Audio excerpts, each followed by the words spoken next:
খুব সহজ পথ নয়, খুব আবেগঘন মুহূর্ত। আরো ভালো সবার উদ্দেশ্যে এবার দু চার কথা অমরদার কাছে আমরা শুনবো। মঞ্চে রয়েছে বিভিন্ন সংগঠনের পক্ষ থেকে আগত বিভিন্ন মানুষজন এবং আমার প্রিয় ছাত্রছাত্রীরা, যাদের উদ্দেশ্যে আজকে আমাদের এই অনুষ্ঠান। আজকে এরা নতুন সমাজ তৈরি করবার কথা ভাবার জন্য আমাদের তৃণমূল কংগ্রেসের পক্ষ থেকে জেলা তৃণমূল টিচার্স অ্যাসোসিয়েশন যে আছেন তারা অনুপ্রেরণা জাগাবার জন্য এখানে উপস্থিত হয়েছেন। তাদের কাছে কৃতজ্ঞতা প্রকাশ করি। আমরা ছোটবেলায় যখন রাজনীতি করতাম তখন খুব ভালো ভালো একটা করে স্লোগান দিতাম, শিক্ষা আনে চেতনা, চেতনা আনে বিপ্লব। তো শিক্ষা সত্যিকারে মানুষকে কিন্তু এক্সট্রাঅর্ডিনারি একটা স্মার্ট লুক দিয়ে দেয়। যখন সে পাঁচটা কথা বলবে তার মধ্যে পাশের লোকটা নিশ্চয়ই ভাববে যে এর শিক্ষা গভীরতা আছে। তো অনেকে আবার দেখি যে বলে যে মাস্টারমশাই এবং পিতামাতা ছাড়া বিভিন্ন মানুষের নাম নেয় তার সফলতার পিছনে। আমি ছোট্ট ছোট্ট ছাত্রছাত্রীদের বলবো,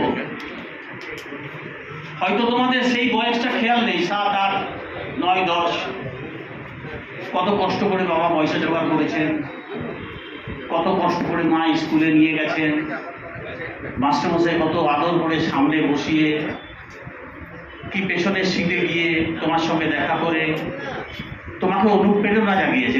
তোমাকে পড়তে হবে, তোমাকে সমাজে প্রতিষ্ঠিত হবে, তোমার মা বাবার মানকে রাখতে হবে, তোমার মা বাবার কষ্টকে যাতে উপলব্ধ না করতে পারে তোমার মা বাবা, সেটাকে তোমাকে পূরণ করতে হবে। আমরা পৃথিবীর বিভিন্ন প্রান্তে দেখেছি যে লড়াই ছাড়াও সেই সমস্ত রাষ্ট্রগুলো শিক্ষা এবং তাদের আলাদা একটা লুকের মধ্যেখানে এবং অনুশাসনের মধ্যেখানে কিন্তু সেই দেশ নিজেকে প্রতিষ্ঠিত করে ফেলেছে।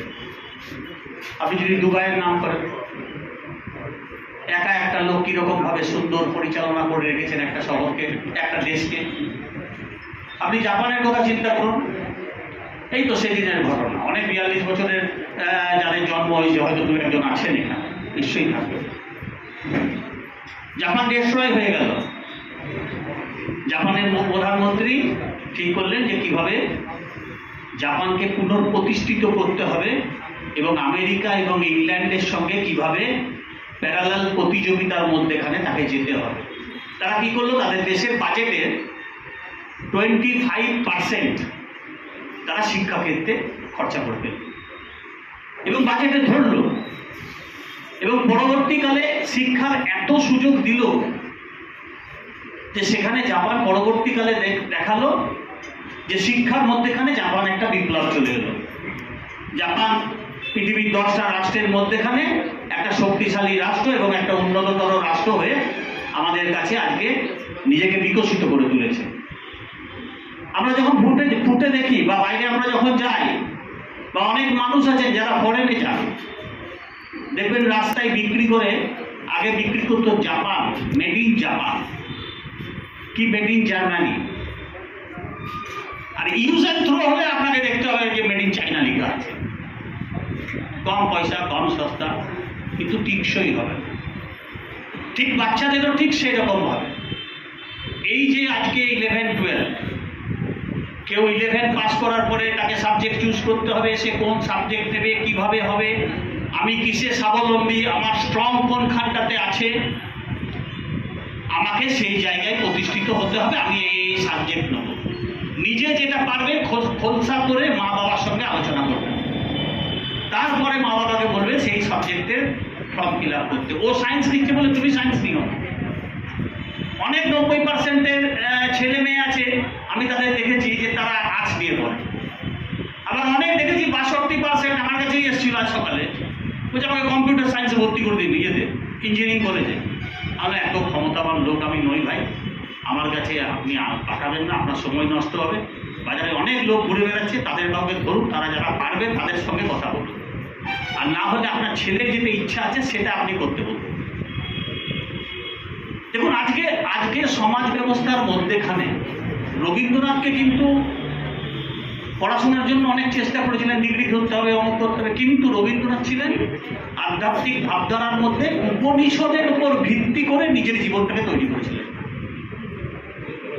স্বামী বিবেকানন্দ যেমন গীতার উপর ভিত্তি করে নিজের জীবন তৈরি করেছিলেন, আরেক মহাপুরুষ রবি ঠাকুর আমাদের উপনিষদের উপর ভিত্তি করে নিজের জীবনটাকে তৈরি করেছিলেন।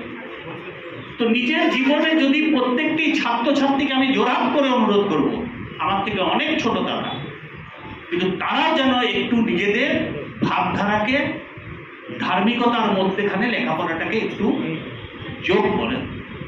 যদি যোগ করেন দেখবেন আপনার মন সুন্দর, আপনার একটা পড়াশোনা করার ভাব, আপনাকে শিক্ষা দেবার প্রচেষ্টা আপনার মনের মধ্যে জাগবে। আপনাকে কোনো মন্দির মসজিদ যেতে হবে না, আপনি নিজের ঘরেই থাকবেন, মা বাবাকে প্রণাম করবেন, ঠাকুর ঘরে প্রণাম করবেন, হয়তো 5 মিনিট মেডিটেশন করলেন নিজের স্বাস্থ্য রক্ষার জন্য এবং নিজের ব্রেনটা যাতে সুস্পষ্টভাবে পরিচালিত হয় সেইটার জন্য।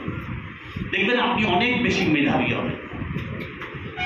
আগেকার দিনে তো এত খাবার ছিল না, বিদ্যাসাগর তৈরি হয়নি, রাজা রামমোহন রায় তৈরি হয়নি, শেক্সপিয়ার লেখেনি, রবি ঠাকুর লেখেনি। রবি ঠাকুর দেনাগ্রস্ত হয়ে গেছেন শান্তিনিকেতন করে 1913 সালে যখন নোবেল পুরস্কার পেলেন এবং তার সঙ্গে অনেক অর্থ পেয়েছিলেন। রবি ঠাকুর কি বললেন সেই অর্থে?